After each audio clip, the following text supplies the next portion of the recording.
This podcast is a member of the Voices of Wrestling Podcasting Network. Visit voicesofwrestling.com to hear the rest of our great podcasts, as well as show reviews, columns, opinions, and updates across the world of wrestling. To the highway in a brand new day. Over the rainbow, gotta let it go. So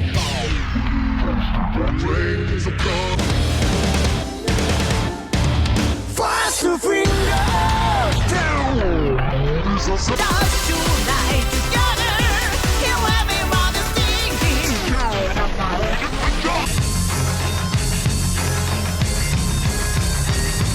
你看到我就怕，头皮发麻，我的手。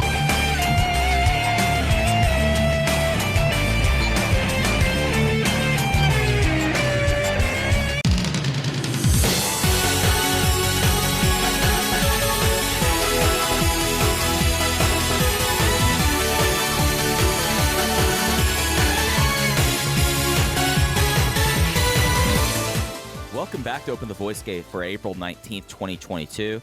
We are members of the Voices of Wrestling Podcast Network. You can get our podcast on the Voices of Wrestling podcast feed or our own dedicated podcast feed on all podcast platforms and applications. You can follow us on Twitter at Open Voice Gate. If you'd like to donate to the show, click the link in the show notes. It'll take you to our redcircle.com landing site. You just click the red box that says sponsor this podcast, and you can set up a one-time or recurring donation. No obligation whatsoever, but we would like to thank all of our previous donors. I'm one of your hosts. It's your old pal, Mike Spears. Joined alongside, as always, my co-host and friend, Case Lowing. Case, how are you? I'm doing well. I am in very, very cold Chicago, Illinois, but my well-being is irrelevant because we are talking to Hollywood Iron Mike Spears this week. Mike, how are you doing after your weekend out west? Well, I got into the compound at 1 a.m. this morning, so I'm a little fried, which, you know, as you know, Case, if it's something where, like, I'm a little bit off kilter, that usually means that we're going to have a crazy show just because my brain just completely short circuits. But I do well in Los Angeles, other than losing my phone within the first 5 minutes of leaving Los Angeles International Airport. LA is cool. Got to see my brother get married, and the weather was awesome. It was like 60 degrees the entire time, man. I flew back up here and it was 40. Like, what the hell? You know, I will say one thing I've come to know about you is that no one is as in tune with their body as you are. You within the first 5 minutes of talking to Mike every week, he's going to let me know how he's feeling, what's thrown off about him. He's going to apologize if he's anything less than 100%.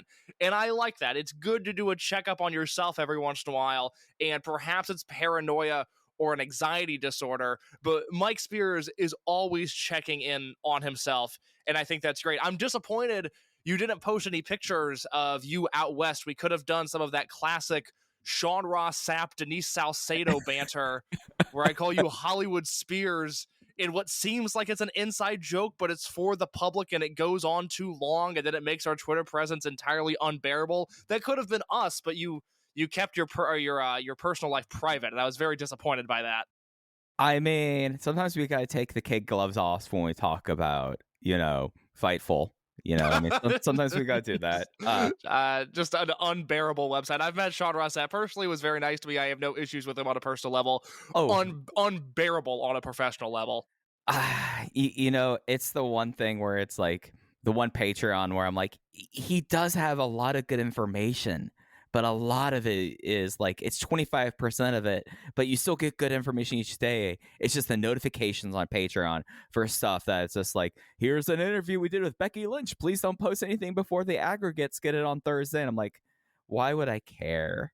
But there's a reason, Case, why you didn't get any Hollywood Mike Spears while I was out there. And why is that, Mike? Oh, because 5 minutes from after getting my bag and heading to the rideshare lane out of LAX, heading to the undisclosed location, the LAX now has this like external, it's called LA Exit, because not only pro wrestling loves abbreviation based puns. And I have one of those chargers for cell phones that the cable's attached to the charger itself, which makes it a lot easier when you're traveling, so you're not like futzing with that. I must have had it on loosely. My cell phone disappeared, and I was like trying to track it. So I spent a wedding weekend, including throwing a bachelor's party, on a burner phone with a very bad camera. I took photos just to check. Very bad camera, a very bad phone, that I have not installed any social media on there other than Slack and Discord. Nothing else. The two essentials, Slack and Discord. You can't go a minute without checking those. I will let you plead the fifth, but I'm assuming if you're in Los Angeles with a burner phone, you could have made a pretty sweet drug deal. I mean, we don't talk about my business. Sounds like a guy who bought drugs this weekend. You know how those drug dealers are always talking about their business.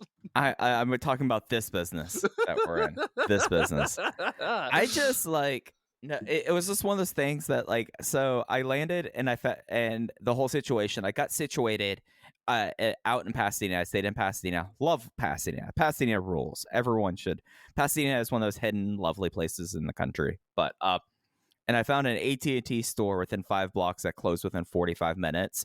You better know I booked it down there and shouted as soon as I got in the store, "Give me a burner phone. Give me a burner phone right now."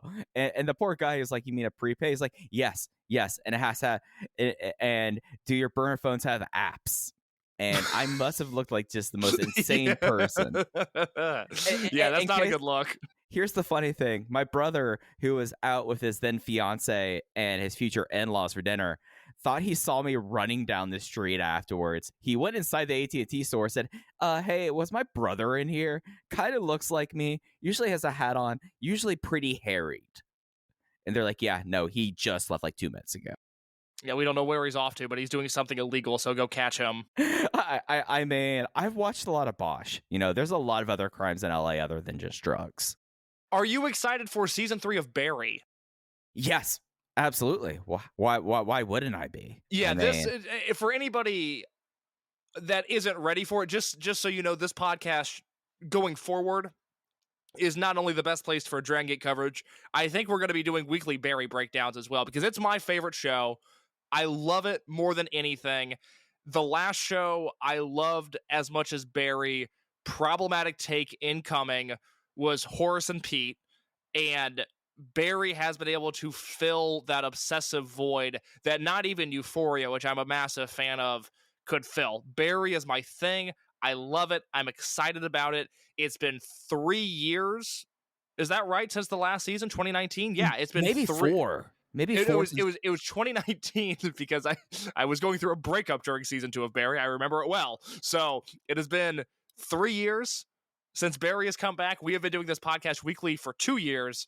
This becomes the Barry anticipation station going forward.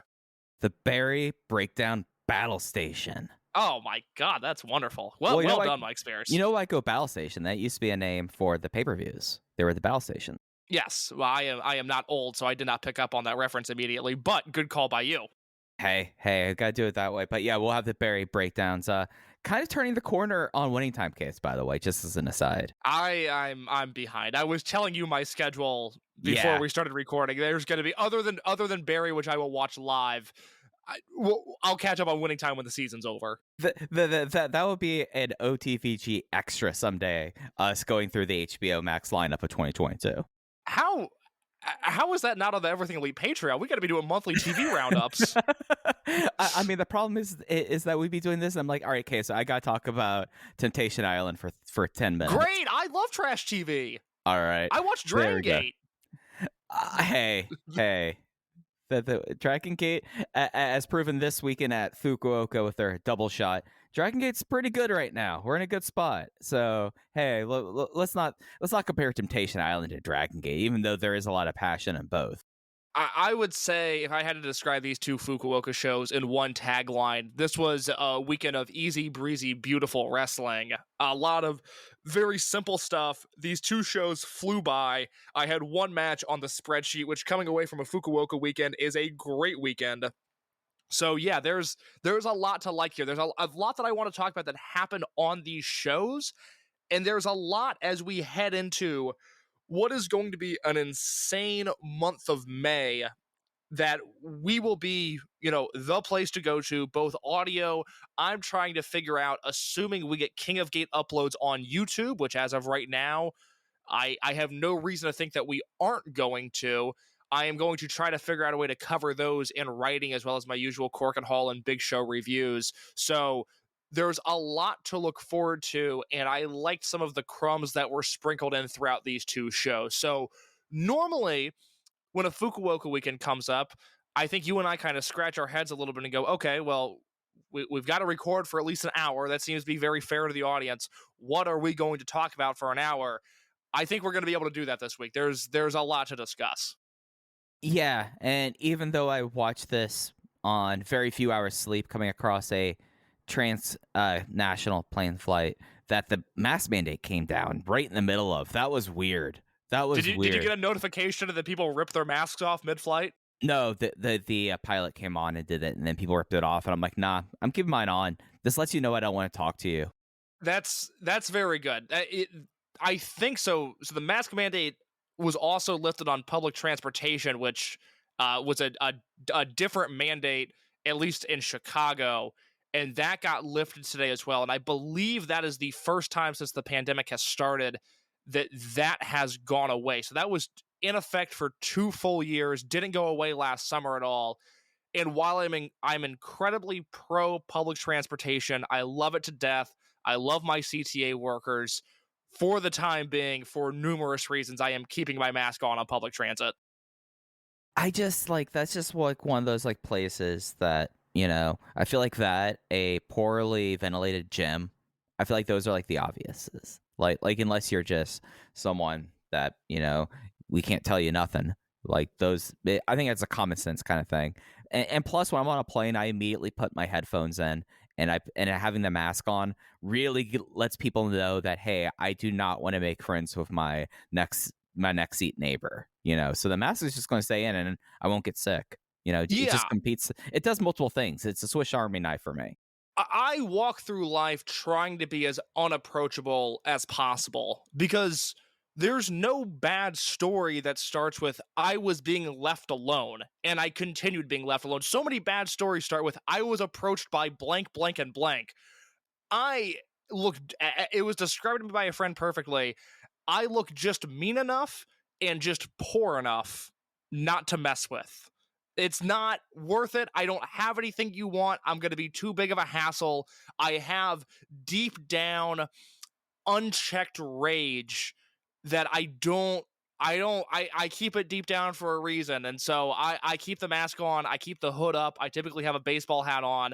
I am not looking for friends when I am out in public. I am looking to get from point A to point B in an efficient manner as humanly possible. You see, people look at me and they think I'm sad because I have resting sad. Yeah. Oh my God. I get asked what's wrong constantly, and I'm in a great mood when that happens. Yeah. It's just because I just, it's the same thing. Everyone was asking why I wasn't crying at the wedding. It was a beautiful wedding. I'm just not. This is not a thing I do. When was the last time you cried? The last time I cried, probably in my early 20s when I had a full-on psychological breakdown. Wait. It's been a decade since you've cried? Not to expose your age, but it's been a decade since you've cried? That I can remember? No. Sorry. 2016. Okay, all right. I won't ask further questions given the tone of 2016, but that's 6 years ago. Not much a crier. I'm going to make you cry by the end of this podcast. That's my goal. Hey, stay tuned. We got a HelloFresh read, and I'm going to make Mike cry. This is going to be a good episode. We'll see about that one. These were very easy watches. It got to a point with some of the stuff in the evening show that, watching two shows back to back regardless is always going to be a level of a time sink, and you're going to get kind of fidgety. But I didn't have anything on these shows under 3 stars. Then again, there's stuff I don't rate, and we'll get to it with the stuff I didn't rate. But everything here was just really good, and it continued the stuff here and really felt like it was building multiple things for multiple times for multiple people. So I felt like that this was for Fukuoka, this was a very useful Fukuoka show and not a show that that I just want to get over with. I enjoyed the first show a little bit more than the second. The second had some matches that I didn't love, but the first show flew by, starting with that opening match. Yeah, so let's get right into it. The opening match was Gold Class versus Unaffiliated, and it was Kota Minoura, Naruki Doi, Kaito Ishida, of course, with Minorita, versus Big Boss Shimizu and UT of Natural Vibes, along with unaffiliated Takuma Fujiwara. And it was Kota Minoura pinning Fujiwara with the R301 in 11 minutes and 28 seconds. And boy, they just decided to kick off the day with a belter, didn't they? Yeah, this is good stuff. This is one of those positives where you see Fujiwara in a lineup and you go, oh, okay, this is going to be good. That's just the weird baseline that he's hit right now. And this is specifically one of those matches that I found to be very exciting, because it was the first time. They wrestled a few times on house shows in various tag settings, but this was the first time that I had seen Kaito Ishida and Takuma Fujiwara wrestle one another.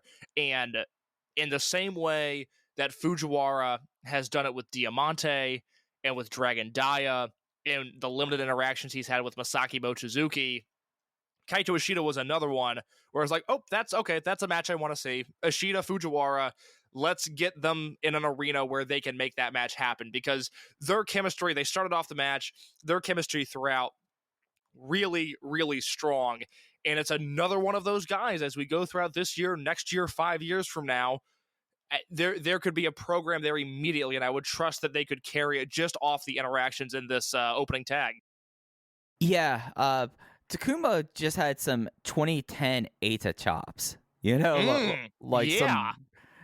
some ones that had like a different sound. They could tell they hurt extra much. They hurt an extra bit. The thing with Takuma Fujiwara, and it's something that I feel like one of the fun things about him is us kind of reckoning with him in real time. I really do enjoy that. I'm convinced now that they are just going to just let him do what he can do until they give him a reason not to. Like there's not going to be a slump with him. I feel like that he's done enough for them to have the faith that they're not going to do the little bit of the pullback, at least as soon as, how a lot of rookies get that pullback very soon after their first strong push. Like, it feels like that they're just going to let him go without the training wheels. And he maxes up well with everyone in this match. And it just was a fun 3.25 star opener that really highlighted again how dynamic Takuma Fujiwara is and is only 20 years old. Well, we talk about chapters a lot with these young wrestlers on the roster, and how Dragon Gate has a knack for letting these guys successfully write the first chapter of their story. Kamei was a great rookie. Kakuta was a great rookie. You look at this future class, the hype that we had around Ricky and Ishin, around Fuda and Sato very early on in their career. And as you saw, not with SB Kento, but with his contemporaries and Kakuta, and especially Kamei, there was that second chapter where once they're placed into a unit, once they are wrestling above that young boy level, now they're a small fish in a big pond. We see Dragon Gate wrestlers sometimes struggle with chapter 2, and greatness can be defined in many ways. Greatness can come about at any point in people's careers. Look at Diamante, look at KZ, some of these late bloomers on the roster. Chapter 2 can be tough. What we've seen with Fujiwara is that his chapter 2, and arguably with the way he's been pushed, his chapter 3 with the Brave Gate match, the Diamante match, he has not stumbled yet.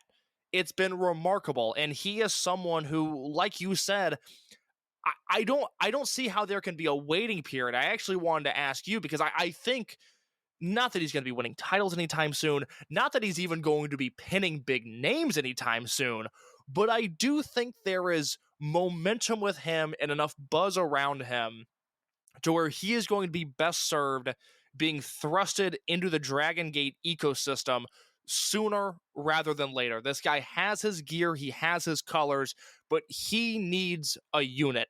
And if you've got the pencil, you wrestle it away from Ultimo and Genki Horiguchi right now, and you say Korakuen Hall next week, we're getting Fujiwara a unit, where are you putting him right now? I am not putting him in any of the pre-established units. You're okay. Please explain. Natural Vibes is perfect.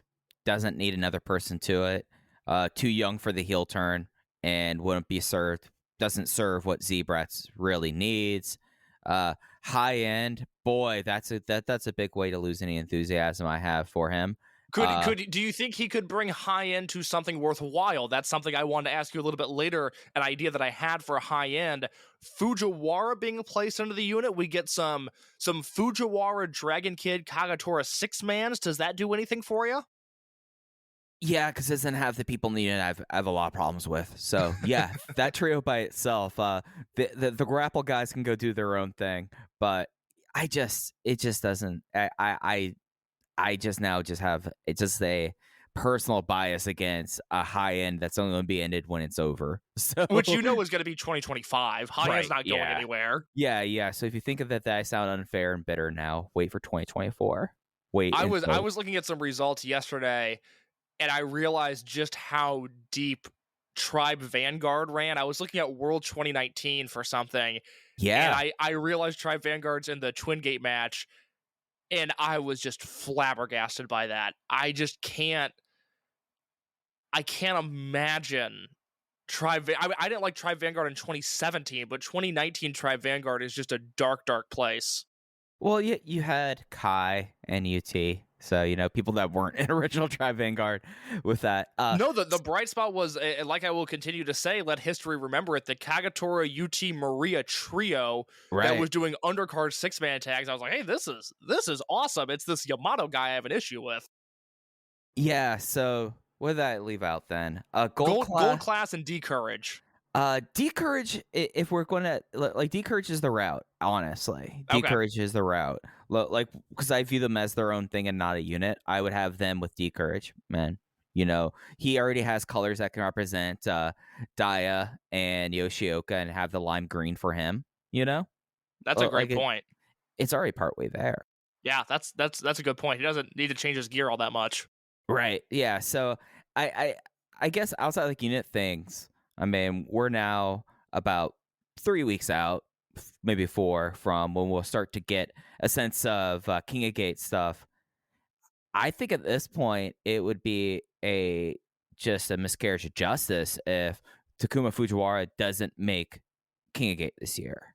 And if he makes King of Gate, I would be awful tempted to make him be at least 1 for 4. Give him 1 win in King of Gate and not have him be like the usual rookie 0 point just experiences.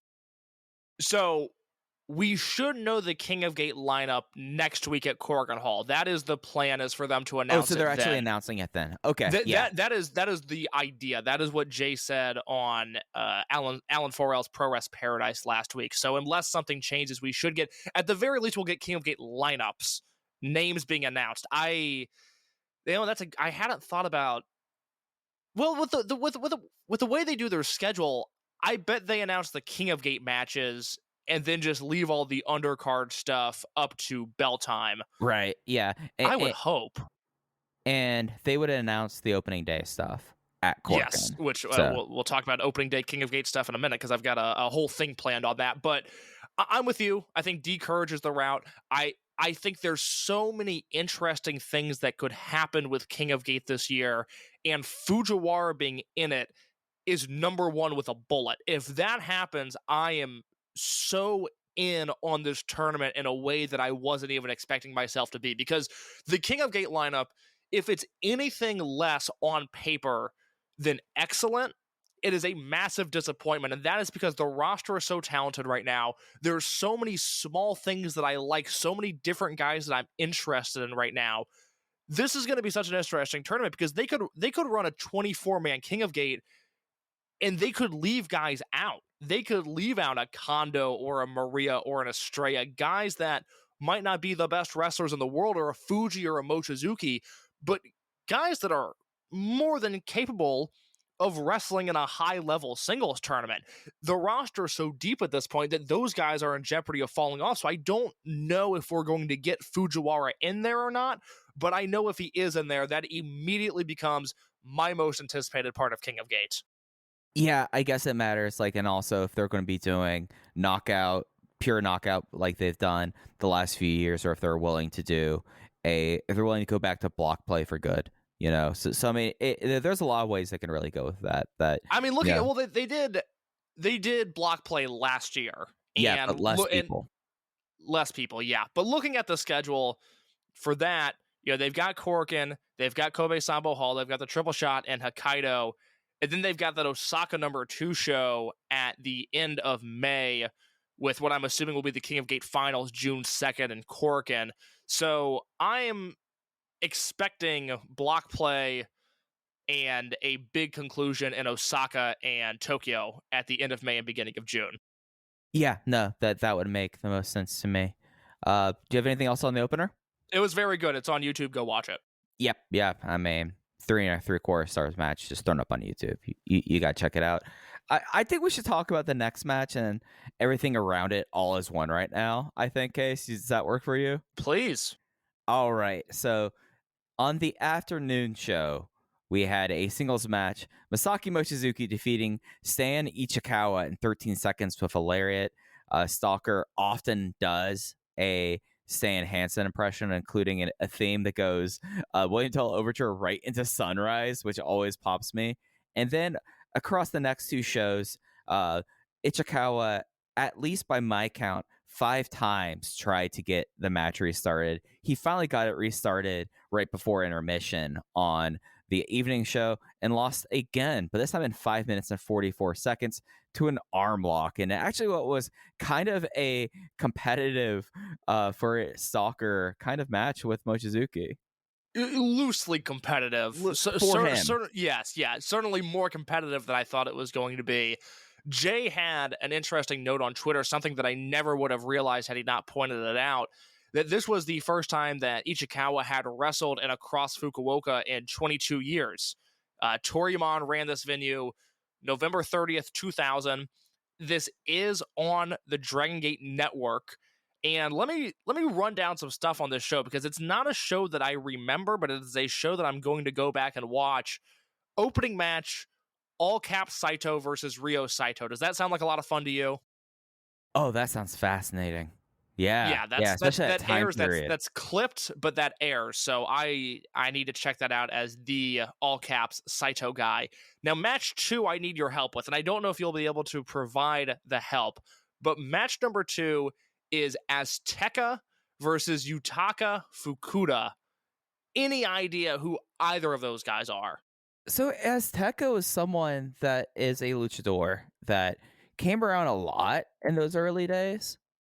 Like, was definitely part of the Nakapon troupe. Who was the other one that and Azteca? Sadly, if it is the Azteca that I think it is, Azteca. No, that's a different Azteca. Gosh, there's an Azteca that passed away in 2003, but I don't think that's him. No, this is he's 51 years old, still wrestling for Pro Wrestling Kageki, which sounds like something that perverts like you would watch. Oh, you've never heard?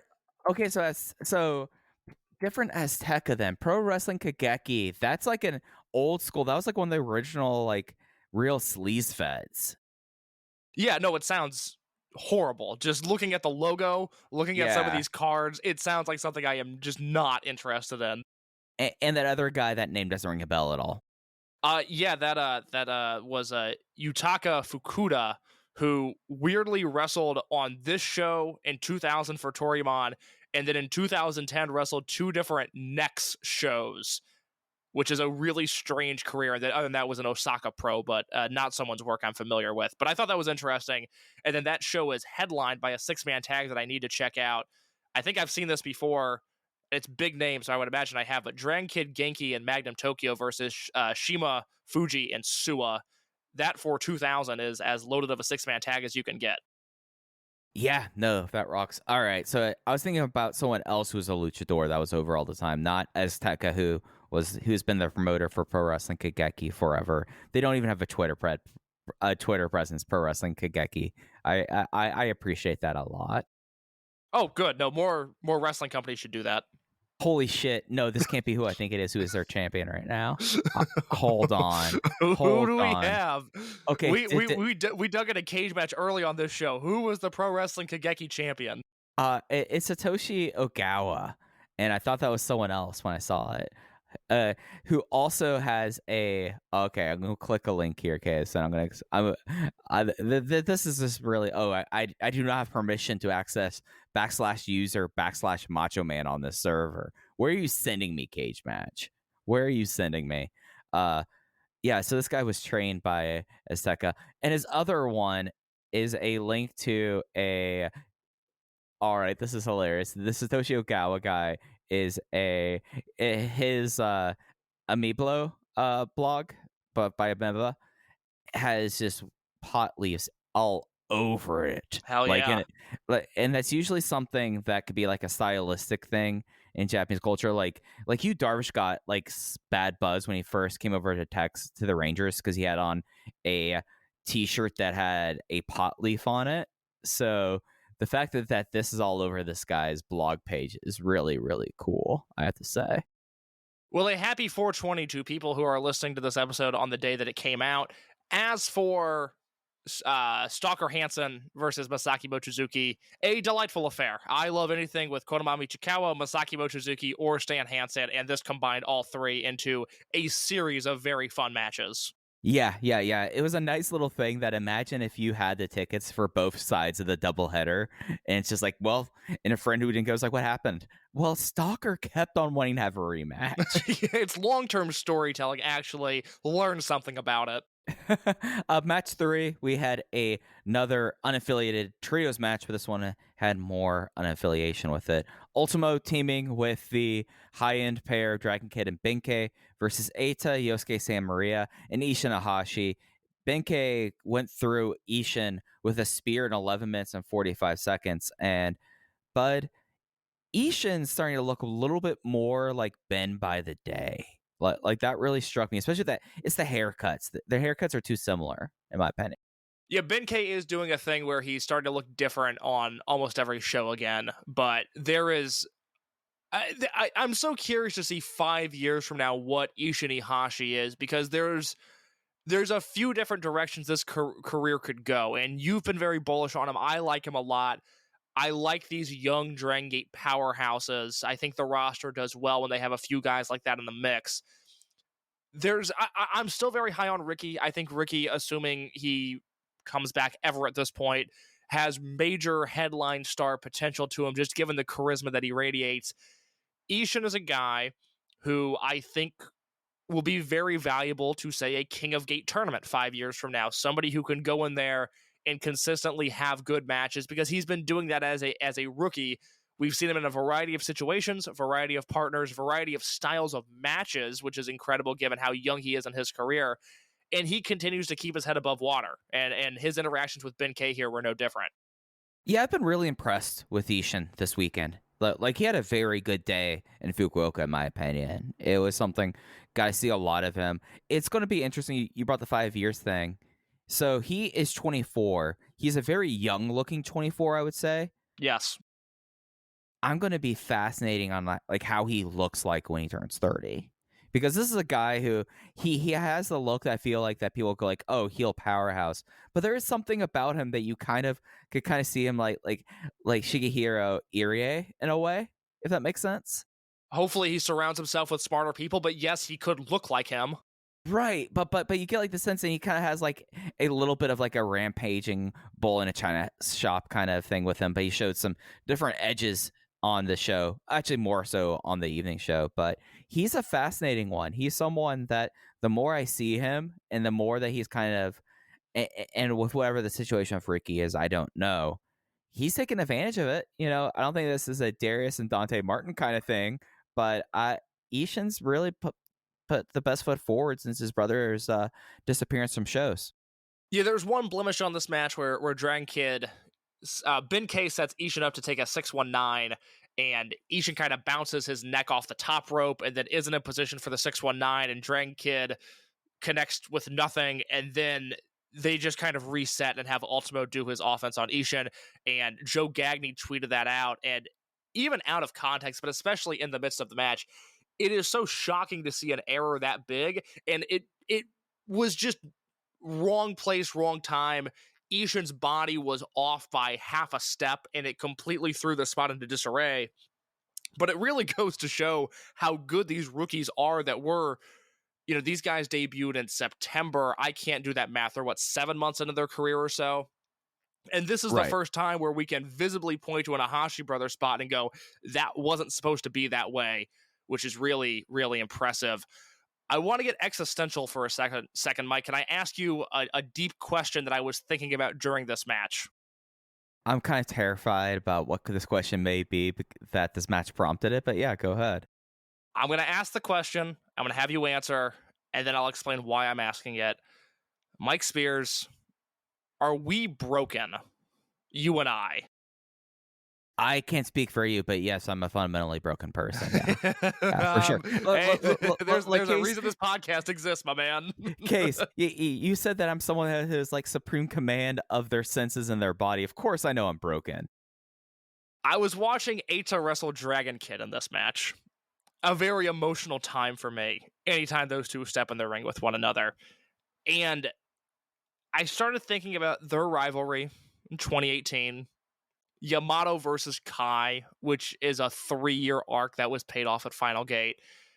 And I went to the Voices of Wrestling Discord and I asked what the top storylines or feuds have been since the OWE split, which we're coming up on 4 years of, which is amazing to think. But Jay said something, and I will plug the podcast yet again. If you have not listened to Jay on Alan Forrell's Pro Wrest Paradise, I said it is the best podcast I've heard in years. I mean that. It's a 3-hour show that I listened to in one sitting. It flew by. It is fascinating on a number of levels. But they started talking about the Dragon Gate YouTube channel at one point, and Jay said something that I had felt, but I hadn't been able to articulate, which is that the way they upload these matches onto YouTube for longtime fans, obviously like Jay, who's been watching longer than all of us, you have a decade on me, and me, who has been covering this promotion, I will be generous and say monthly, if not daily, for 7 years now. We get jaded. We don't get surprised by almost anything. And we become a little cynical. And what these YouTube uploads have done, they have brought out the fan in us once again. I get so excited about these YouTube uploads, these house show matches, because there's something new. We have not seen these since 2014 when I started watching this promotion. Every show, we have not seen stuff like what's being uploaded. It's very exciting for hardcore fans like us. But the reason I ask if we're broken is that the things that people went back to were Eita and Dragon Kid, Yamato versus Kai, and then Ishida versus Okuda, which I feel like we really carried the water on that feud. But the two biggest singles feuds in the last 4 years, we did not enjoy. And I wonder if that's us being too cool for school, or I wonder if this promotion is just so loaded and their top-end stuff, for whatever reason over the past few years, hasn't connected with us. That was kind of rambly. That was a bit of a monologue, but I hope you understand the point that I'm trying to make. Oh, for sure. And I mean, let's take those two feuds and let's just take a minute and discuss why at least our reaction is that way. Dragon Kid and Eita just didn't have heat to it. It was a huge mask feud, and it was supposed to be something that was built up for years, really, with Eita begging Dragon Kid to join Over Generation as his maestro. Just went on kind of forever. Didn't have much heat, and that was the big storyline while Pac was champion, so they could get out of having Pac defend the belt when over the Christmas holiday.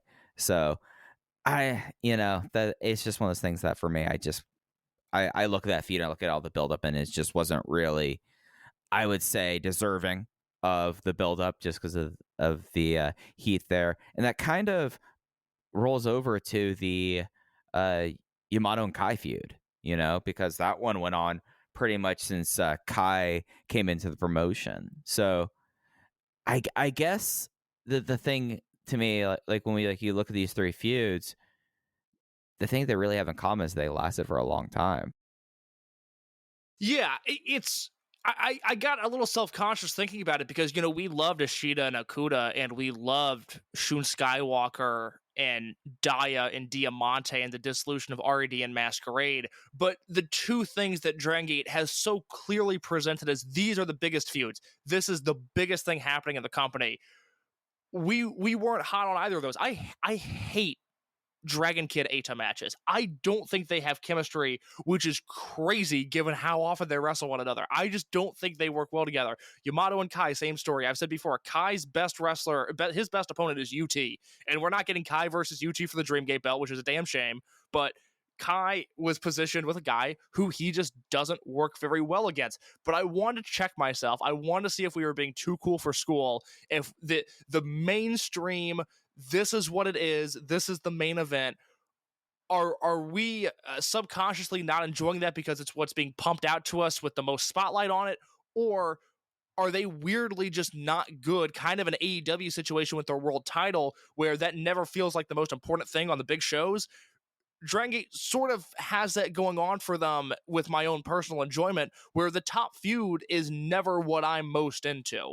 And that is a problem that they've had really since that OWE split, where whether it's Dragon Kid versus Eita or it's Yamato versus Kai, those are the two prolonged singles feuds at the top of the card. Those have not done anything for me, even if in December there's a version of history where we're applauding this company for doing this prolonged, in-depth Kai versus Yamato feud that ended with Kai going over, which on paper sounds very exciting, but in execution just never got there for me. And I think we're right. I think we're okay for not enjoying that as much as maybe the company would have anticipated us to, maybe as much as other people didn't do. But I wanted to check in. I know we're fundamentally broken. I did just want to make sure that we're not being a little too hipster, a little too cool for school. I think our tastes are rooted in correctness there, and I think as time goes on, if we revisit that sort of stuff, I don't think we're going to love it. I think in the moment we got it right, and in the future, history will reflect that. And as we've just witnessed, Case talking himself through the Webb and Mitchell "Are We the Baddies" gift. Oh boy, Mike. That was the thing. It's like, are we off base? And the only thing that was by my head was David Mitchell saying, "Are we the baddies?" We are the baddies. Yeah. So we have. I mean, I'd like to send the baddies row. I mean, come on. Oh baddies my god, I'm all about the baddies row. What a phenomenal gimmick. Yeah. Match 4. D Courage, Dragon Dai and Yuki Yoshioka defeat High Ends Yamato and Keisuke Okuda. Yoshioka hit the frog splash on Okuda, and I was 3.5 for this. I was 3.5 for the one before that. This was like the most Summer Adventure Tag League match, and we've talked about this for a while. It's like, wow, they're just really putting out more and more Summer Adventure Tag League matches. But I thought this was a whole lot of fun, but it just couldn't escape its strapping. So this is what I wanted to ask about High End. Obviously, there's the possible future reality that we live in where Fujiwara joins this unit. I don't think it's likely, but I think it's something that needs to be discussed. Would a Yamato Keisuke Okuda tag team, let's say we're in July, it's the hot period of the summer, the biggest show of the year is coming up, and we see Yamato and Okuda instead of Ben-K and Okuda get a prolonged push as a tag team, and all of a sudden we're heading into Ultimo's anniversary show and Kobe World Pro Wrestling Festival, and it's D Courage versus Yamato and Okuda for the Twin Gate belts.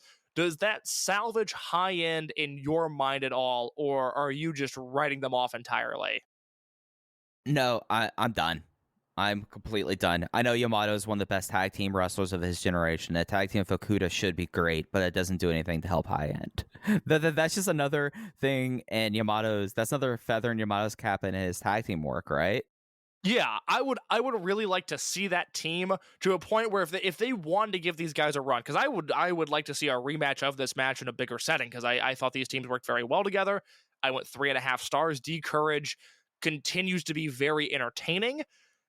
I would like to see what Yamato and Okuda could do. I think these guys bring out the best in one another. I still think about how much I enjoyed their King of Gate match last year in this building, no less, because it brought out a side of Yamato that we don't get to see a ton anymore, this sort of grapply, mat-based, Pancrase-inspired Yamato, which is what I enjoy from him.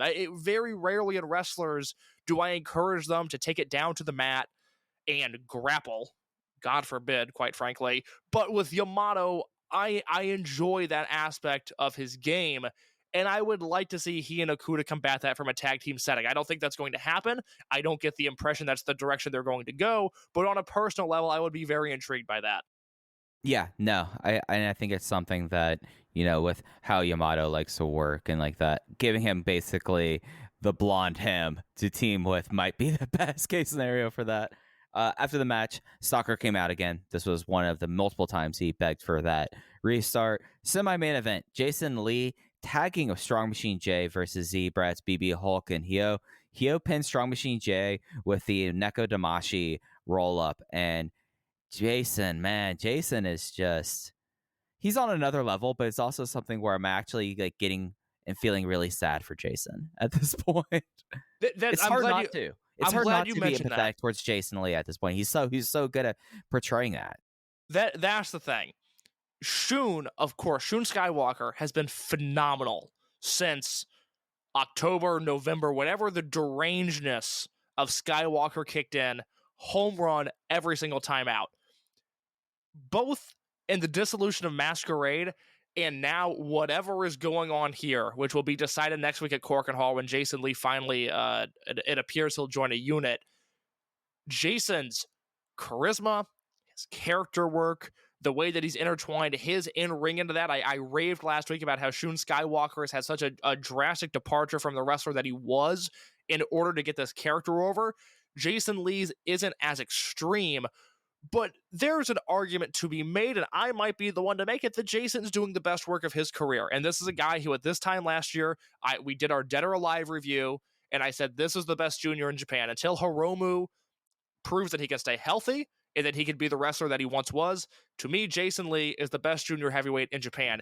And I've watched recent Hiromu, and he's had some good matches, but I don't think he's on Jason Lee's level anymore. I don't think anybody is. In terms of the junior heavyweight style, in ring, Jason Lee is as good as it gets, and now he's added this layer of fascinating, and I'll use your word, empathetic character work that is so valuable in this company. I think a lot about what Jay said the last time we talked to him, which is that keep letting him cut promos in Japanese, he will be a big star. And this is the work of somebody that is ready to be a big star.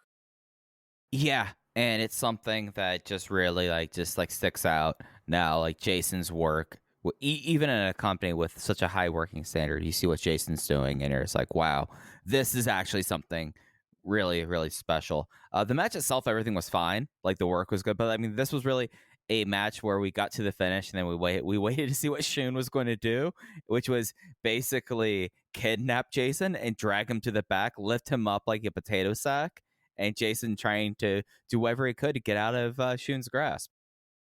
Seeing the main event start with Shun Skywalker carrying Jason Lee on his shoulders, it turned me into a real-life Twitter account where I was screaming and crying in my living room at the sight of this, but it was almost in a very literal sense. I cackled like a madman at the sight of Shun carrying Jason Lee like a bag of potatoes to the ring for this main event. Their stuff is just so good, and it's going to be very interesting. You know, this is a feud. It's happening a lot on house shows. They haven't had their signature big match yet. It's not a main event feud. You could argue Shun is being downcycled right now after his Dreamgate run last year. And Jason Lee is a guy, for as talented as he is still incredibly underrated. So in a year where, just like with Rookie of the Year, we know that Hook is taking home that award, and we just hope that Takuma Fujiwara can get second. Obviously, CM Punk versus MJF is the frontrunner, and I think deservedly so, as I talked about with Mike Spears on the Everything Elite Patreon about a month ago. That is the feud of the year. But as we go along, let's not lose sight of how good this Shun versus Jason stuff is. I hope they have a massive singles match. I hope this is just this tag match at Korakuen next week is another chapter in an unfinished story. I really hope these guys spend most of the year attached at the hip, because the work they're doing right now is world-class. And if people who had a clue and people who had more influence than us had eyeballs on this promotion, I think as a whole, our wrestling bubble would be raving about this feud. But it's happening on the wrong shows, and not in front of the right audience. Yeah, I mean that's the shame about, I mean, Jay's talked about this both with us and with Alan about the ebbs and flows right here, like, because this is really unique stuff that is going on here, but it's just not gonna get the eyeballs. But it's gonna be something that down the line we talk about the comp DVD. The comp DVD of this feud will be the one that, or the files, or however they look at it in the future. But however they do it, this will be like the thing that like future wrestlers like, you should watch this thing because the character work here was insane, and people can get something out of it. And I think that that's probably the best results, but we're just not going to be around for it, I guess. I don't think I've seen a character with what Skywalker's doing. I don't think I've seen a character play derangement this well since Kevin Steen turned on El Generico. And I am by no means ready to compare Shun Skywalker versus Jason Lee, and let's lump in Dragon Dia and Coach Minoura into that. By no means am I comparing that to Steen versus Generico, but I also think we have a lot of story left untold, and we more importantly have blow-off matches that haven't happened yet. But the similarities of Steen compared to Skywalker and the empathetic nature, especially of Jason Lee, more so than Dia and Minoura, just because those guys landed on their feet so quickly. But the empathetic nature of Jason Lee is very similar to the vibes that El Generico gave off. So I think they are in the pocket right now. I hope this is a match that we see at Kobe World or on a big show later this year. These guys deserve the spotlight, and I think the company has enough faith in them to where they will get that at some point. Yeah, for sure. It might be a King of Gate thing. It might be just a special singles match. Maybe a May King of Gate, baby. May King of Gate Korakuen Hall. Boy, oh boy, am I excited. Oh yeah, it's even sooner than I thought. Can't wait for it. You talked about the main event. Let's get into that. Natural Vibes versus Z-Brats. It was KZ, Susumu Yokosuka, Gigi Horiguchi, Jackie Funky Kamei versus Kai, SB Kento, Diamante, and Shun Skywalker with Jason Lee. Shun got the win with the SSW on Genki in 14 minutes and 44 seconds. And there's just something of that I really, really enjoy about whenever we get to see JFK and SBK in the ring together. And we got a lot of that in this match.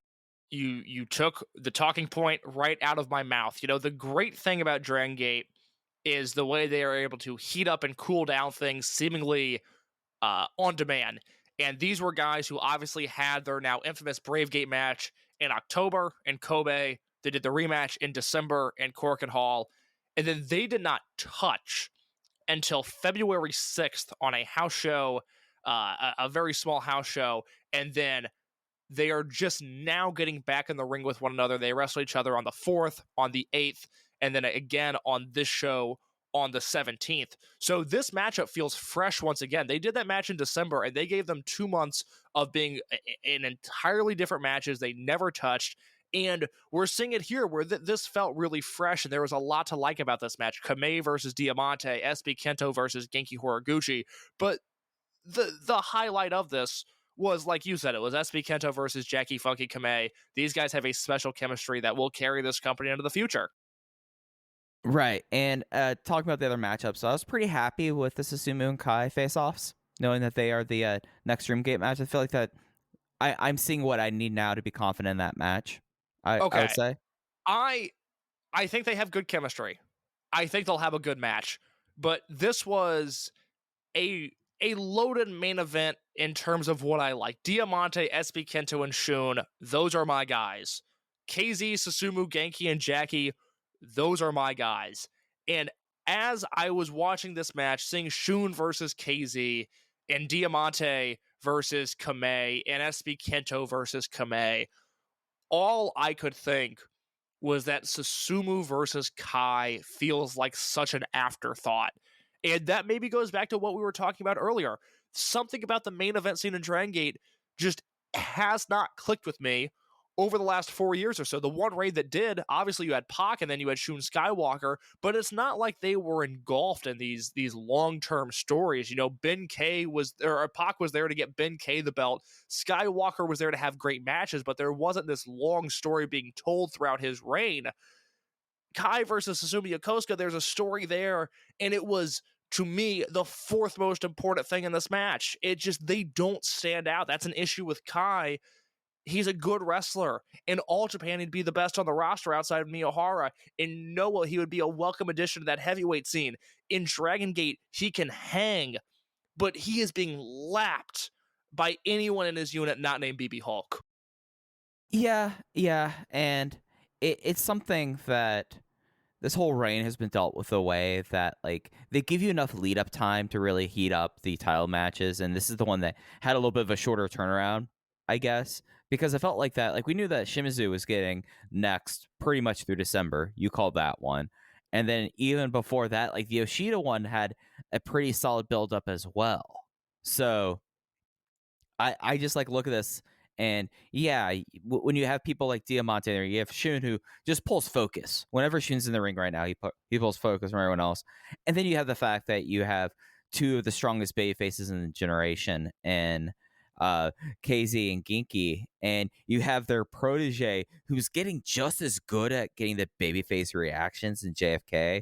It's going to be hard, you know. And Susumu is not going to be the one that's just as magnamic as the other three. So like, this is a feud that when you talk about these 8 guys in the ring, it's already starting at a trailing deficit, right? Just because of the charisma of both of those guys. When you like look at the teams, it's just like, oh yeah, no, okay. So I totally get where you're coming from there. I just kind of see enough here that I'm like, all right, I guess Kai's holding the belt probably, unless we're getting a quick turnaround for King of Gate. He's there to lose it to Eita at this point for me, and I'm just hoping for the good match. I really want by the end of this year to be able to look at a big show and say that the Dreamgate scene, not just a singular match, but the program that led up to that match, is the most interesting thing happening in Dragon Gate. And I don't think I've been able to say that since Pac's time on top, when it was Pac versus KZ and Pac versus Dragon Kid, and then obviously Pac versus Ben K. The Shun run was awesome. Again, I other than Kenny Omega, I thought Shun was the best wrestler in the world last year. But you go through his defenses. He beats Eita, he beats Benkei, he beats Ishida, he beats Sakamoto, he beats Kakuta, he beats KZ. There's some canon with him and Benkei. There's some canon with him and KZ, but those aren't these long-term stories. It's nothing like what he's doing now. Now Skywalker versus Minoru or Dyer or Jason Lee for the Dreamgate. Now that's a story that I can get behind, but not since Pac, and even then I'm saying that loosely, has the Dreamgate been the most interesting thing on the card. And my fear is that for as long as Kai is champion, that is going to be the same story. Yeah, I think this is kind of they're playing the hand they dealt themselves with Kai, you know. And you're right. It's just because of other stuff going on is a lot more exciting, and it just kind of continues that trend there. So I gave this match 4 stars. This was my match of the weekend. I think it is essential viewing. The finishing stretch with Kamei and SB Kento and Genki Horiguchi getting in on the fun. It's been a minute since we have seen Horiguchi really involve himself in a big match in a big setting, and him getting involved in the finishing stretch here was awesome to see. Go watch this match. The Z-Brats versus Natural Vibe stuff hits on almost every show. I think far more than Gold Class versus High End, which we'll talk about with the evening show. So show 1 in Fukuoka, very enjoyable in my book. yeah, it's 3 3/4. There's something on the evening card I like just a smidge more, and the post match, which is worth mentioning because it played into the evening show. Jason still didn't escape, and Shun Skywalker got into this long drawn out thing with Ryo Saito saying, I want to team with Jason. He's like, well, we got some time until the match. We'll find some time. He's like, I will team with him tonight. Well, we have the cards already made for that. No, I'm going to do this. Well, I guess that's what's going to happen. And then Stalker came out trying to get another restart. So they really have gone long. Like, the one thing I'll say about these shows is they went long on the mic talking. Very much so. Yeah. Support for Open the Voice Gate is brought to you by HelloFresh. With HelloFresh, you get farm-fresh, pre-portioned ingredients and seasonal recipes delivered right to your door. Skip trips to the grocery store and count on HelloFresh to make cooking, home cooking, easy, fun, and affordable. That's why it's America's #1 meal kit. In case it's something that with HelloFresh that it's all about the convenience. Not only do the ingredients come pre-portioned, so you're not overbuying or wasting food. That's a terrible thing. Like I'll go and I think, okay, I'm going to get through this big bag of salad before it goes back, and it never happens. I'm always like wasting one bowl of salad, but never with HelloFresh because you're not overbuying or wasting food. But it's easier than ever to get filling meals on the table with a snap, like options like family-friendly or quick and easy recipes. The beautiful thing about HelloFresh is they have a little option called Fit and Wholesome, and you want those recipes because if you're like me and you grew up in a family where our favorite food group was Chips Ahoy, you suddenly find yourself as a young adult entering grocery stores listening to a podcast on the Voices of Wrestling Podcasting Network, and you go, if I wanted to eat healthy, I don't even know where to start. And the beautiful thing about HelloFresh is that they do all of the hard work for you. I get a box delivered to my house every single week with peppers and vegetables and other green food that I have to look at the key to figure out what it is. But with HelloFresh and a little bit of exercise, I am getting my beach body ready. As I've said on this show before, my dream this summer is to cook a HelloFresh meal with a significant other, to grab a Mountain Dew Spark and head to Montrose Beach and one day have the confidence to take my shirt off in public, and HelloFresh is supplying me with that confidence. That is both fit and wholesome. So the way you get this order and you get this offer is you use promo code VOW16 at HelloFresh.com. That's HelloFresh.com/VOW16 with promo codes VOW16 for up to 16 free meals and 3 free gifts. Again, HelloFresh.com/VOW16. Use promo code VOW16 for up to 16 free meals and 3 free gifts. HelloFresh, America's #1 meal kit. And Case, when we look at this evening show, this is, as I mentioned as we started off, where I felt like that there was stuff here that I liked more than the afternoon show, but this was something that, I mean, it's a downfall. Like they're always going to have this issue with the double headers in Fukuoka, where you could tell that it's like, all right, y'all, you're working your whatever match of the last 5 hours. You're going to pick one of the ones to take it easy. And I kind of felt that a little bit with this night show. That's just, things weren't hitting as hard as I thought the afternoon show was. Well, you look at the opening match, for example. I mean, we saw some of these guys kill it in the main event. This was a Z-Brats versus Natural Vibes match that opened up this show with some participants from the main event of the last show. And I didn't think this match was anything special. Normally on these shows, these Fukuoka double shots, these double headers, we see them take it easy in the afternoon and they work hard on the evening show. This was flipped for the most part. I thought the effort was a little bit higher in the afternoon, and matches like BB Hulkyo and Kai versus Susumu, KZ, and UT were a little pedestrian. There was a lot of crowd brawling on this evening show. Yes, there was. Yeah, I felt like it was all kind of just there. The finish was Yokosuka with the Yokosuka cutter on Hyo. Continue heating up the Dreamgate Challenger. Really not much really going there. Was it Shinsuke Nakamura who was in the front row with them in the post-match? I know Shinsuke was at these shows because there's a really great picture on Don Fuji's Twitter of Don Fuji and Shinsuke. They were doing something with LEC, the LEC Corporation. So I did not see him in the crowd, but that would not surprise me if he was there. Oh, I mean, the LEC Corporation, the creator of great objects such as CleanPaw. Could you imagine Open the Voice Gate sponsored by CleanPaw? We have people in Japan. We have people that sometimes listen to the show that have an obsession with CleanPaw. If we could only get those people to reach out to the LEC Corporation and maybe have Open the Voice Gate sponsored by them, that would be such a terrific thing, wouldn't it?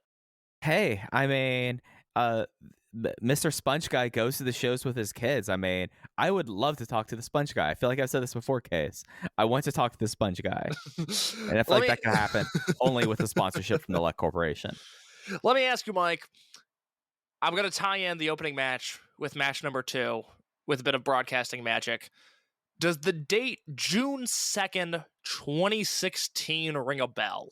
Yeah, when Ada got his groove back. Oh my God, Mike! This is why we do this show together. June 2nd, 2016, King of Gate 2016, B block action. Eita defeats Jimmy Susumu, and a month after Eita versus Tozawa, a month before Eita versus Jushin Thunder Liger and Eita versus Yosuke Santamaria for the Brave Gate belt, we watched this match and thought, oh my God, Eita's potential is limitless. This guy isn't going to annoy us with lazy heel shenanigans for a few years before being a good wrestler again. This babyface Eita is the guy. And I can't help but think as we progress throughout our future, King of Gate 2019, Eita defeats Susumu yet again in Osaka. King of Gate 2021, in a match that did not air, Eita and Susumu, 20-minute time limit draw. We've seen Susumu Yokosuka make miracles happen before and open the Dream Gate matches. Is there any chance, and I beg of you that you tell me there's a chance, that we're getting Eita versus Susumu Yokosuka for the Open the Dream Gate title? I mean, there's a chance case. Okay, that wasn't believable.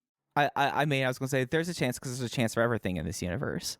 Oh, I don't believe that. I think we're pretty locked into our possibilities. So Case is the Calvinist podcaster, apparently. I don't know what that means. That is above my pay grade. That sounded smart.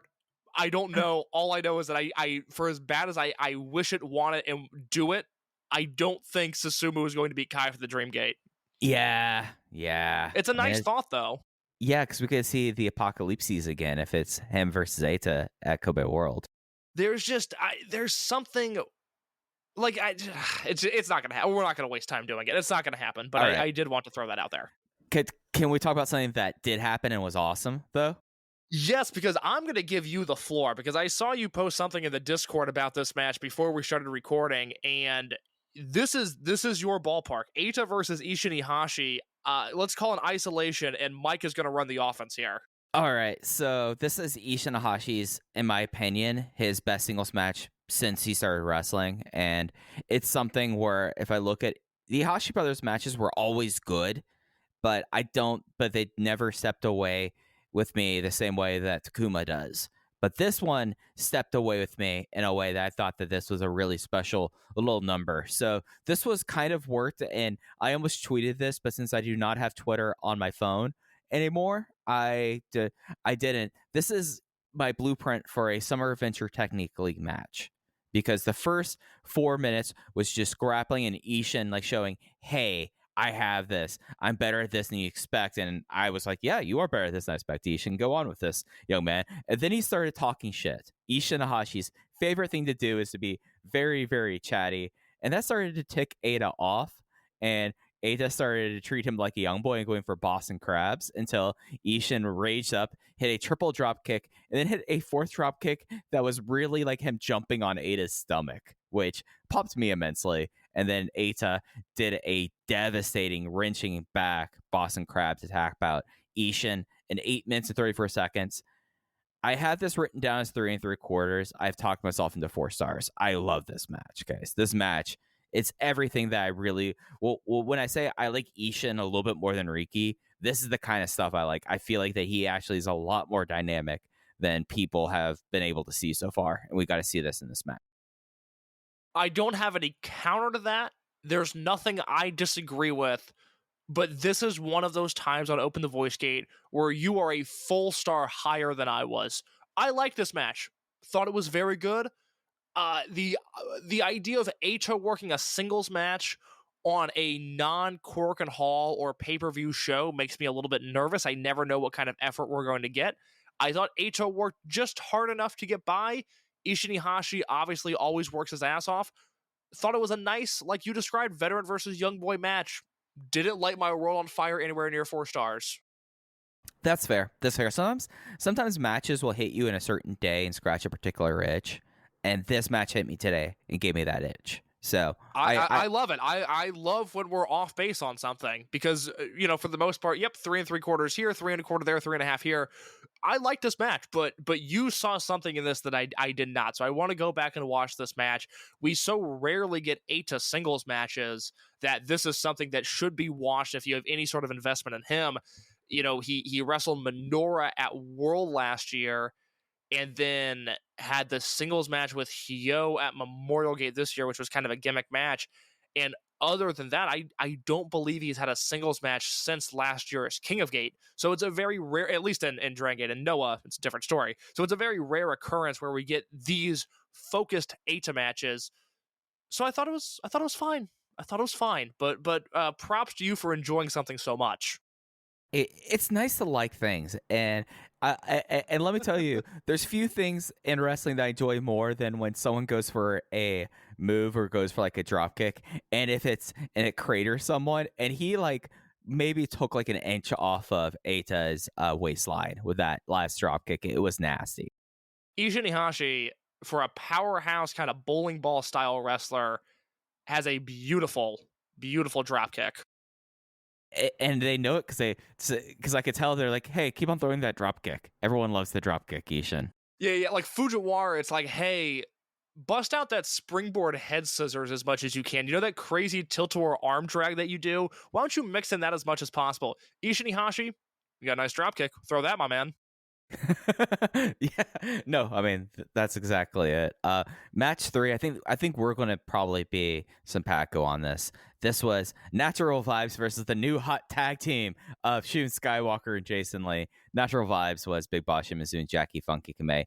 Jason Lee defeated Jackie Funky Kamei with the world's most angsty maximum driver ever in 11 minutes and 22 seconds. And what I thought was the match of the weekend. I love this. Masterful. Absolutely masterful. And I talked about this in January when Masquerade was dying and Shun Skywalker was doing the full entrance and Minoura and Estrella and Daya and Jason Lee were leaving him hanging.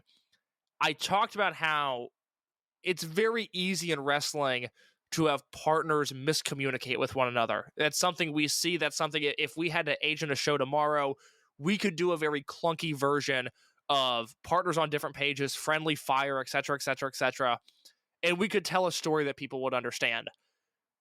The level of detail and the execution in the finishing stretches of these Shun Skywalker matches, whether it's tearing Masquerade apart or in this case, bringing Jason Lee closer to Z-Brats, this is why, other than CM Punk versus MJF, this is the best feud I've seen this year. This is top tier wrestling storytelling, where this match starts off with Jason Lee being completely uninterested in teaming with Shun Skywalker. He's not there on double teams. He's not listening to Shun call him into the ring. And by the end of this match, we see less and less reluctance to Jason teaming with this guy. By the end, not only are they hitting double teams, but they look like a well-oiled tag team where they're in the right place at the right time. And like you said, with that angsty maximum driver, all of a sudden Jason Lee has some edge. Jason Lee is digging into a little bit of Z-Brats. He's uncovering a layer of himself that we have not seen in the 5 years that he's been in Dragon Gate, between Maximum and the Dragon Gate generation and Masquerade and now this unaffiliated period. He's been great the entire time, but it's largely been the same Jason Lee. And even just the 10 minutes that this match existed, we saw a new side of Jason Lee. Essential viewing. My second favorite match of the weekend. The storytelling here was through the roof. Shun Skywalker was so fucking good in this match. He is the best wrestler in the world that isn't an AEW right now. It's something where like you had like Shun versus Jack, and it was exceptional. And Jackie was teeing off on him, and you could hear sickening chops. This was a sick chop day in the office for Dragon Gate. It ended up being that way. But Kamei was chopping him through the shirt, and you could not tell it was a shirt anymore. Shirt's usually dead in it. No, that was super, super loud. And yeah, as you said, the way that slowly Jason was getting it with the program, like it started with like the first kick on the outside where, you know, like where Jason gets where someone gets an opponent's head through the ropes and Jason buzzsaw kicks them. And the first time he went, no, I'm not doing that. But then 5 minutes later in the match, he hit it, and that went straight into the closing stretch. I thought it just was masterful stuff. I was 4 stars on it. And even someone like Shimizu, who you would think would just be a passenger for the storyline stuff, everything in it was great. Everything in it was exceptional. This was the best match of the weekend, in my opinion. You know, there's a lot more Shun versus Kamei stuff that I'd like to see, because this match starts with Shun and Kamei in the ring, and they go to shake hands.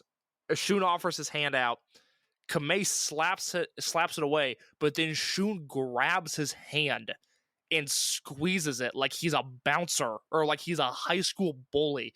And it's so mean, and it's so... It's that theory of why people react to chops as much as they do, because nobody has experienced a tombstone pile driver before, but everybody has been slapped in some way, shape, or form, so it gets a really good reaction on top of the sound that it makes. And Shun just squeezing his hand sucked me into this match from the get-go. I was locked in from that point, because that's just a mean thing to do. And then you talked about the chops. Kamei's throwing these overhand chop, and Shun blows this guy off of his feet with a two-handed chop to the chest, and I jumped off of my couch. It is violent. It is vicious. It looked calculated. Shun Skywalker looked cold and menacing doing it. It's the Dragon Gate podcast. We obviously like what we like. We're higher on this stuff than most. We're fanatical to some degree. I will give you Shingo. I will give you Okada. And I will give you, Danielson, Omega, Moxley, whoever. Other than that 1% iceberg, there's no one in wrestling better than Shun Skywalker. He's that good. He was that good last year. Again, better than everyone but Omega. And this year he's doing it, but he's doing it with this maniacal character. He's unbelievable. And I don't know how to get the right eyeballs on it to make that a consensus opinion. The same people, and I don't even mean this as a dig, but people that consume wrestling through Reddit, I want them to understand how good Shun Skywalker is. Yeah, Shun Skywalker should be a star of an archive of our times, This stuff will get lost to history because, these shows will either be stuck on the network that not a lot of people like, that isn't very user-friendly, or in some cases they'll be removed from the network, which I don't understand why that's the case, and this stuff will go away. And it's a damn shame, because we're witnessing a guy who is 25, 26 years old. I don't know if this is his prime or not, but I know what he's doing right now is really fucking good. Yeah, and it's something that, I was probably his biggest critic when he came back, about him being someone positioned at the top of the card, being a unit leader and stuff like this. But maybe it didn't work as a babyface, but it is working as a heel, like at a level where, like, I admit I was wrong that he had no charisma. He just didn't have babyface charisma. Yeah, your assumption of Masquerade was correct, by the way. You nailed it from their debut. Was, okay, these are four great wrestlers plus Estrella, who can be used in the right way, that can't close a show. We saw Minoru try it. We saw Jason Lee by the end of it. He was cutting show closing promos in Japanese, which was awesome. Shun would do it, but there's a difference between a Shun Skywalker closing promo and Yamato, Naruki Dori, or Masato Yoshino, which is quite frankly the level that Shun now needs to be compared to. And in some senses, I think he hits their level, just not with babyface charisma. Yeah, it's one of those things that, some people aren't destined to be inside cats. Some people are outside cats. And I think that is a very convoluted way of saying that Shun found himself. He's an outside cat. April 25th, Mike, Korakuen Hall, we have the Jason Lee negotiating rights 6-person 3-way tag match. Yamato, Benkei, and Kagetora versus KZ, Big Boss Shimizu, and Jackie Funky Kamei versus BB Hulk, Hyo, and Shun Skywalker. The winner of this match will be granted the opportunity to approach Jason Lee to join their unit. We'll review this match next week. I need your preview right now. Who is winning this match? And when we leave Korakuen Hall, what unit is Jason Lee in? Oh boy. I think my heart says I want to see him as the heel now after this weekend. I want to see him with Z-Brats because I don't like him in the other two. We've talked about this for a month now. High end. Yeah. And Natural Vibes, like, he'll be great in Natural Vibes, but they don't need him. So I'm leaning towards Z-Brats, either if it's that they win and he just just goes beast mode and destroys the other 6 guys and takes the black and yellow gleefully, or if he gets like negotiating rights to high end, he goes, "Oh, no, I'm not accepting your negotiation," and then pulls out his Z-Brat t-shirts and beats everyone. That would be really cool. I'm glad we're on the same page. I think there's 2 options. I think Jason Lee is either leaving Korakuen Hall as a heel, which after his performance in this match, I would fully support. It's not when I said the same thing about Shun. I go, Shun as a heel, I don't know if that would work or not. No, it turns out it works. Jason Lee, same story. I now have faith after watching this match that a short run of him and Z-Brats could be really, really compelling. I think there's also a chance that Z-Brats wins. They offer him a deal, and through promo battles, we end up with Jason Lee as the third component of D-Courage, which would not shock me at all. I think those are the 2 options. I've said before, I would not touch Natural Vibes. That unit is perfect right now. Do not mess with it. And for as exciting as Fujiwara might be in high end, Jason Lee in high end, given how much I like Jason, how much I despise high end, I would be so bummed out if that happened. Yeah, that would be clearly throwing stuff at the wall to get people to talk with Yamato at that point, right? I don't see any upside. I don't see what he brings to that unit. I don't see his place there. It's not what I want at all. And I think it would be a major step backwards for Jason unless he can somehow will that unit into being as compelling as Vibes and as Z-Brats. And I just don't see that happening. For as good as Jason is, that unit has other problems. Right. And if he goes to high end or really any other unit, like him getting a twin or triangle gate run, like that's doing the same thing. That's not progressing. Whereas him as a heel, maybe taking the title off of Daya as a Brave Gate champion, that's a step forward. So I feel like there's Z-Brats could have 7 guys and not a lost post, and they'd just be so loaded. I am so excited about that specific future, that unit, what comes of it. And it's with, again, it's not that Kai's been a bad Dreamgate champion. He's just in a unit with Shun, Skywalker, SB Kento, and Diamante, which is not fair. Those guys are otherworldly right now. And Kai is just kind of doing his thing. Very average, very fine reign. Not one that history will remember fondly. Not one that if things continue the way they are that I will hate. Just a very fine reign, but he is in a unit that is doing extraordinary things, and that is making Kai look bad. Yeah, I think that's all entirely fair to say. Match 4, we had a unaffiliated trios match. Ultimo, Masaki, Motuzuki, and Genki Horiguchi versus Yosuke Santa Maria, Strong Machine J, and Takuma Fujiwara. It was Strong Machine J with the machine suplex on Genki Horiguchi in 9 minutes, and the Rec League match of the night. And we got to have one thing happen here, Case. Maria, after almost 3 full years, finally got the face-off she always wanted with Ultimo. Yeah, dreams do come true. It's inspiring as somebody that is looking to have a very romantic summer to see Maria and Ultimo share the ring is a reminder that love wins and that there's a special somebody out there for everybody.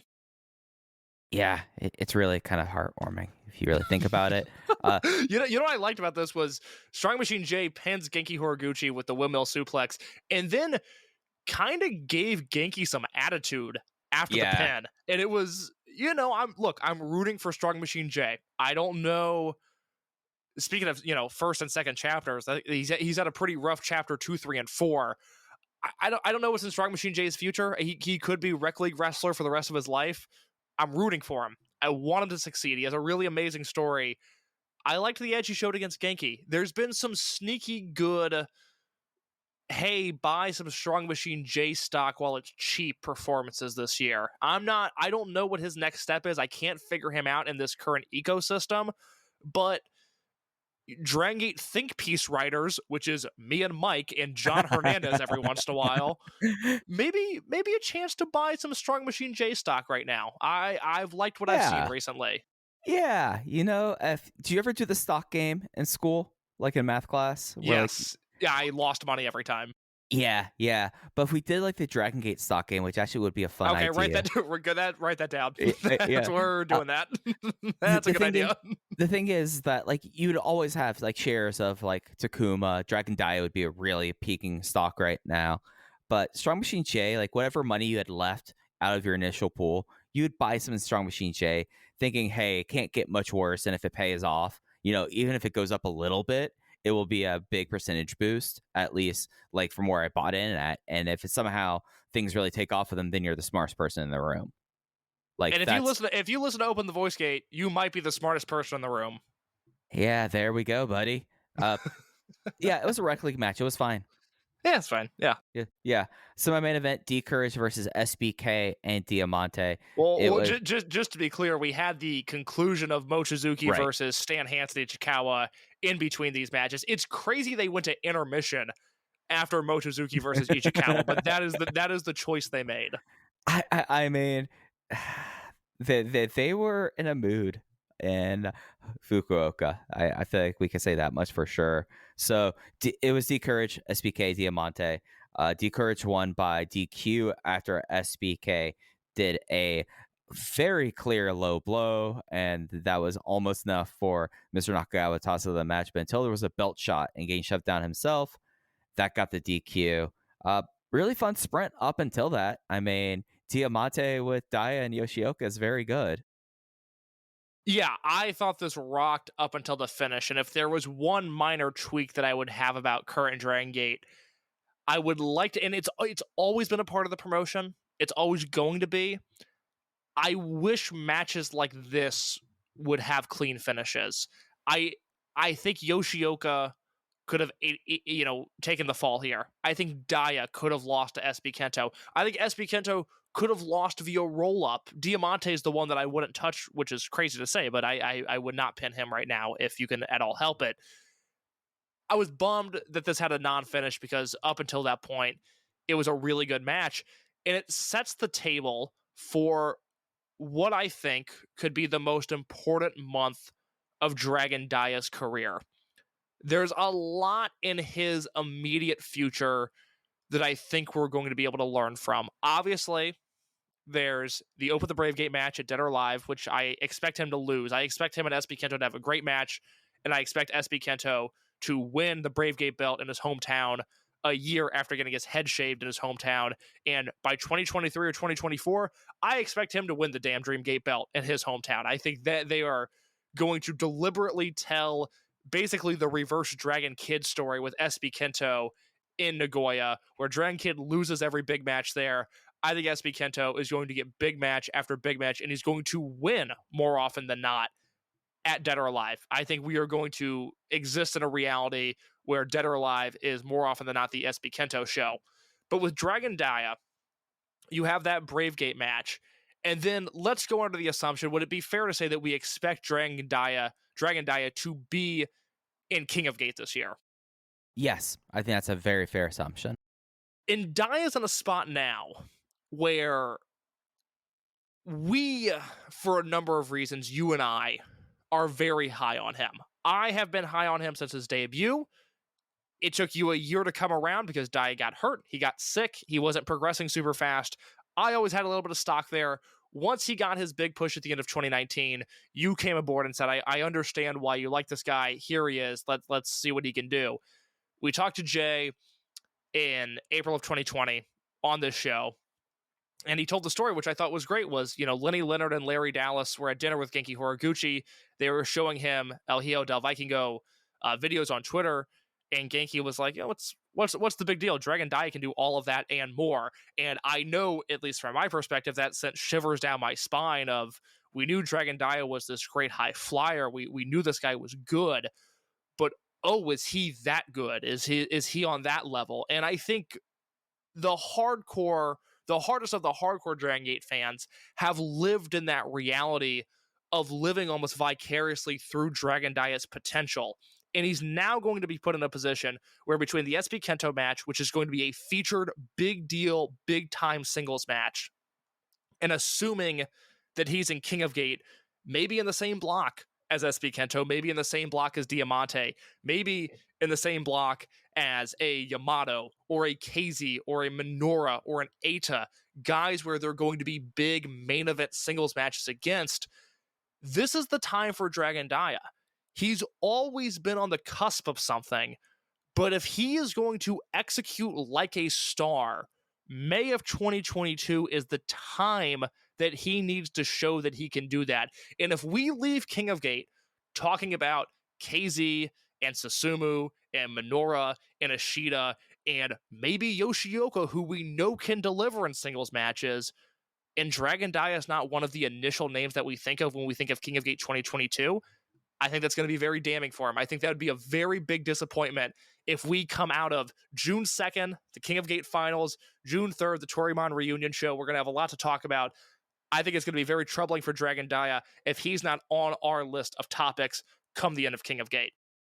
Yeah, it's something that not only is there like the expectation to, I mean, you look at how everything was built up for him over the last 4 months, you know, like, or really dating back to last year. I mean, the conclusion of Inferno and Dia. One could say the way everything's been built up for him since his debut. I don't think it would be that far-fetched. He's been a pushed commodity since day one.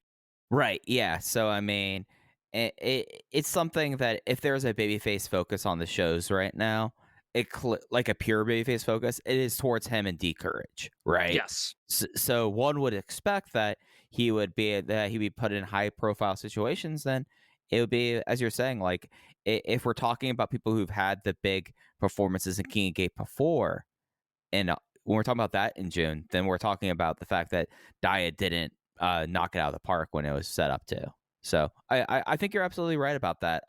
The post-match stuff, like talking about Dia's future, the post-match, we had Shun Skywalker kind of ramble back out here, and him and Dia having interactions. Shun not watching the product and asking for a Twin Gate title shot when he realized that this was Shun Skywalker, and everyone pointing out, no, he's already signed here. So it is, he's already signed here for Dead or Alive, and you know, you could have made that the fastest Dead or Alive, like Jay said on Twitter, but that's not the case. But so he potentially has probably a Shun Monte Twin Gate match in the future too, that I feel like the expectations are going to be super high on as well. I would be stunned if that is not the Kobe World or Ultimo Anniversary Show Twin Gate match. And I think it deserves that billing, because at that point you're talking about a 6 or 7 month long story going back to the Mask versus Mask match. I'm looking at their June schedule right now. They don't have a big Osaka #2 show in June. And May 29th they're in Osaka #2. That's going to be a King of Gate show. So they're not going to do a Twin Gate match there. So I think we're going to come out of I don't know when we're going to get another Twin Gate defense, but I know that at some point D-Courage is going to defend against Shun Skywalker and Diamante, and that is one where you start the bidding at 4.5 stars. Right. Yeah, I mean, that's my point exactly. Moving on to the main event then, we had the full complement of Gold Class, that is Kota Minoura, Naruki Doi, Kaito Ishida, and Minorita, not with, and Minorita. This is an 8-man tag versus High End, Yamato, Dragon Kid, Benkei, and Keisuke Okuda. Kota Minoura pinned Okuda with the R301 here. And before we get to the match itself, Okuda has kind of become the lost post when Kage has not been around. And that's kind of, I don't want to say concerning, but it's kind of noticeable that he's always the one taking these falls. That doesn't surprise me. You're not going to beat Yamato. Right. You're not going to beat Dragon Kid. And I think there's more upside in Benkei than there is Okuda. And so that leaves Okuda on his back more often than not. Right. Yeah. No, I'm not saying that's a negative. I'm someone that I've sold my Keisuke Okuda stock last year, so I'm not disappointed with this. But Casey, you sound early on in the show, you said you had something you wanted to talk about with Gold Class here with this match, so the floor is yours. Oh, did I? Okay, interesting. You remember my talking points more than I do. My only note on this match is that it's just not on the level of the Z-Brats versus Natural Vibes match. I think they're clearly separating those two matchups right now, and Natural Vibes versus Z-Brats hits every single time. There's so much depth in those units, they could throw any combination out there, and I think they work. As I said last week when we talked about their Korakuen Hall match, the only enjoyable aspect of Gold Class versus High End is the fact that Gold Class eats their lunch every single time. I did not find this to be a particularly compelling main event. I'm grumpy. It's a grumpy 3 stars, a generous 3.25, but this didn't light my world on fire at all. And I love Minoura. I love Ishida. I love Doi. I think Minorita's super, super entertaining. But this match got sterile very fast. I could watch Z-Brats versus Vibes for the next 6 months. I think there's enough interesting combinations in those units, with or without Jason Lee in either of them, mind you, to where I'm not going to get sick of that match. We're a month and a half into Gold Class versus High End, and I'm like, all right, I got it. What next? Let's get Minoura a better challenger. Let's do Minoura versus Yamato. Let's have Minoura win something big, because that's why this unit exists. I love the idea of Gold Class having a very, very long Triangle Gate run, but I can't have them defend against High End every month because I'm already sick of this combination. Yeah, it's something where this match for me, this is where, the loop gets you, because we've seen this match before. We've seen Yamato run off and get frustrated by Minorita a lot at this point.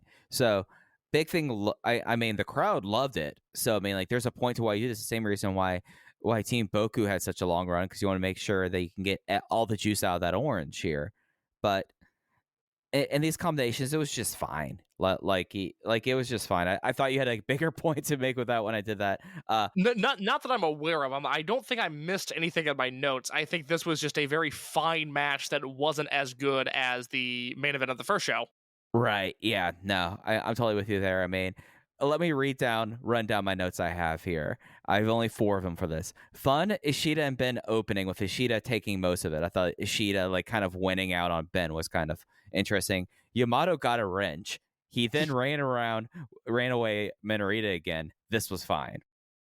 Yeah, for as critical as of this match as I was, Yamato versus Minorita makes me laugh every single time.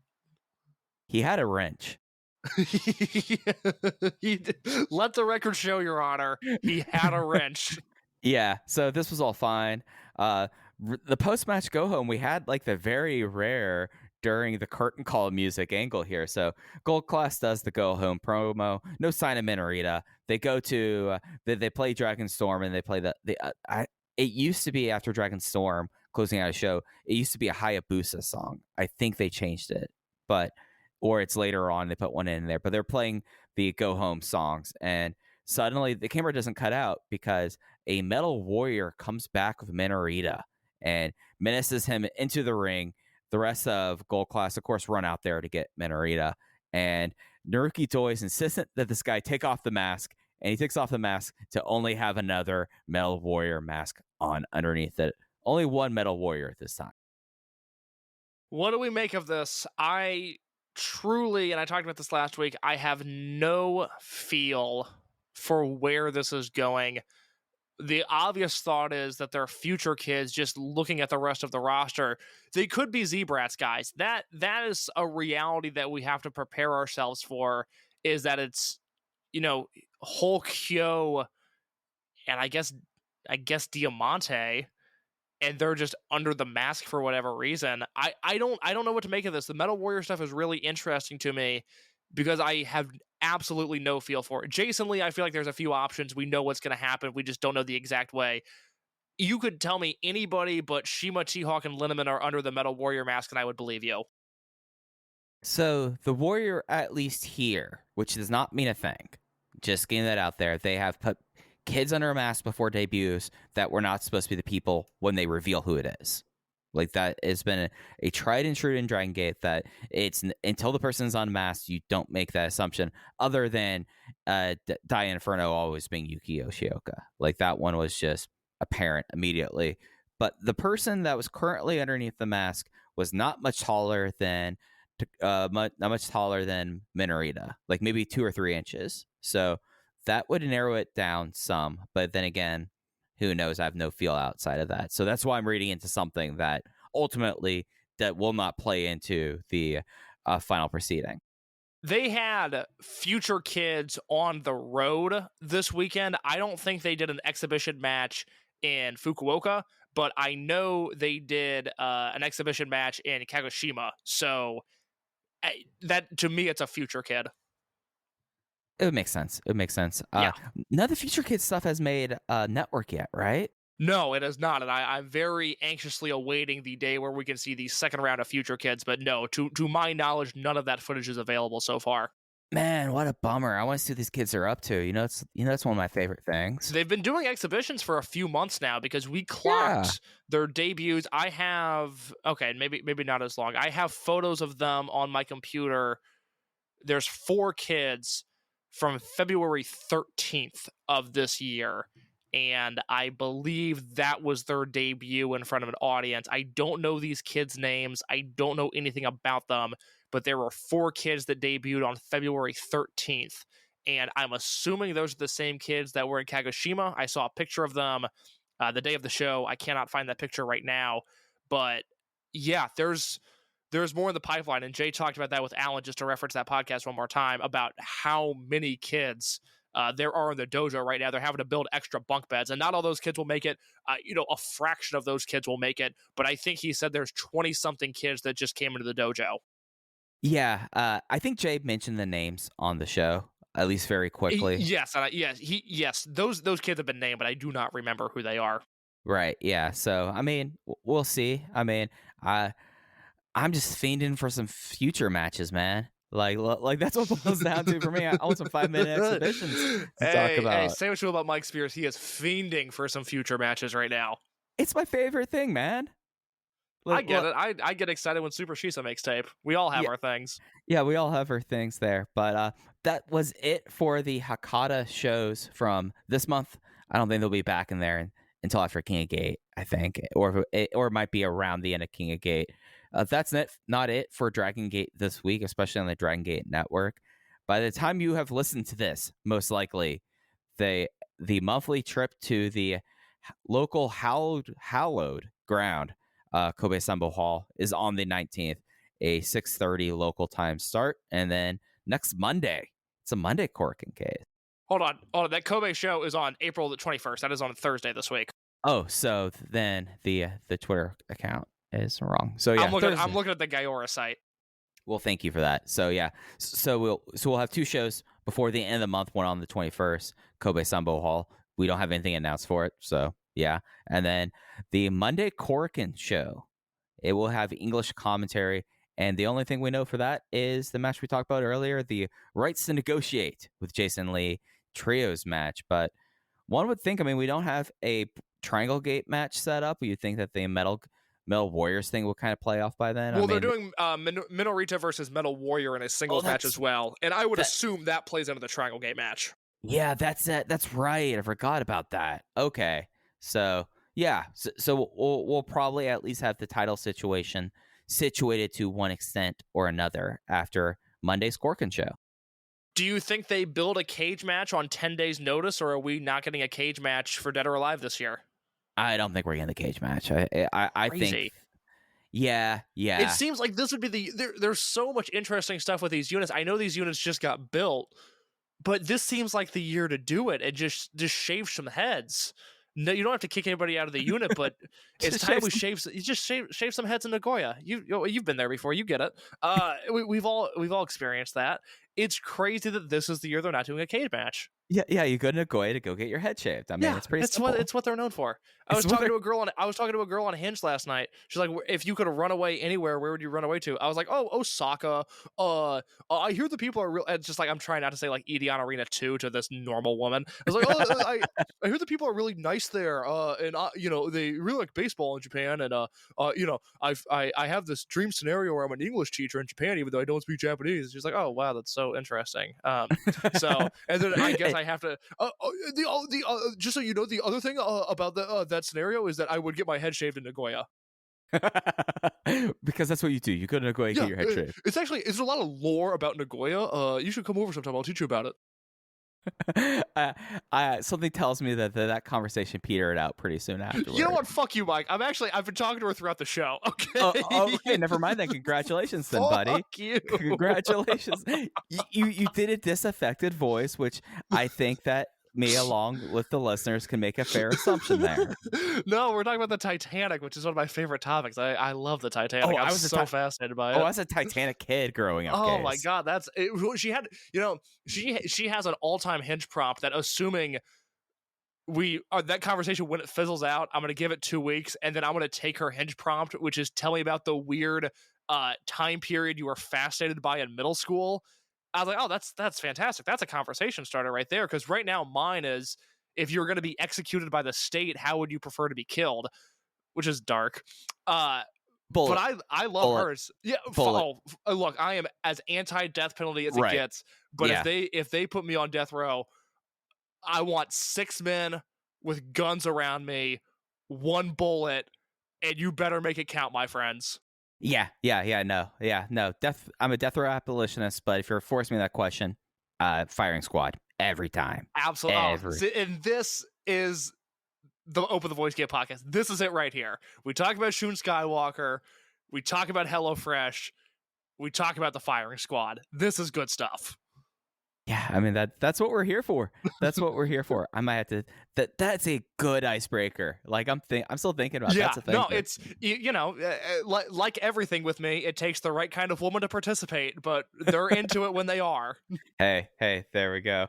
But I think that unless you got anything else, guys, I think that's going to do it for this week. No, I'd like to stop talking now. Yeah, I think we're done talking now. Oh, one question for the wedding. Well, one last tip for the wedding that made me think of the officiant. Instead of saying you may kiss the bride, says the officiant said, "Kiss in front of me right now."